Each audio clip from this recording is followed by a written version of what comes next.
Adam Davis from Motion Performance Fitness. I just want to talk to you today about the foot and its relationship to the rest of the body, because I train a lot of people who, sometimes can feel knee pain, hip pain, even back pain, and a lot of that has to do with function of the foot and how the foot really moves.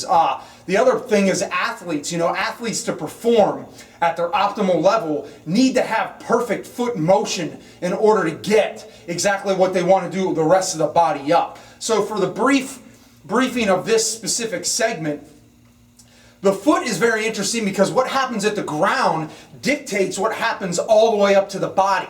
And just for layman's terms, when our feet hit the ground, this calcaneus will actually dive inward, meaning that when our foot hits, we dive in and everything above it follows. So that means the knee will turn internally, the femur will turn internally, the pelvis will go, and even the lumbar spine, there's rotation that happens there. So the foot is a very intricate part of human movement and performance and decrease of pain, and actually can be an increase in calorie burn for weight loss if everything is moving properly. So as far as three planes of motion, when this foot hits the ground, we actually get motion forward and back, which is a sagittal plane. We'll get frontal plane, where that little calcaneus is diving inward.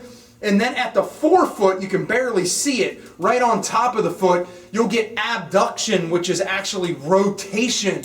All when the foot hits the ground, you get every single one of those motions. And that's what makes it real confusing with training, because you got to have these motions at the foot in order to burn calories, perform right, and decrease pain. Check this little exercise out. It'll really help you.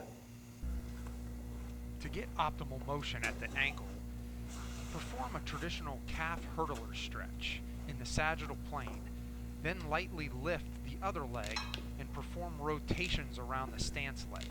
It's imperative that you rotate the foot around the ankle rather than just the hip to get a hip stretch. Re-stretch in the sagittal plane and repeat 3 to 4 times. This will provide optimal motion to the ankle in all three planes of motion.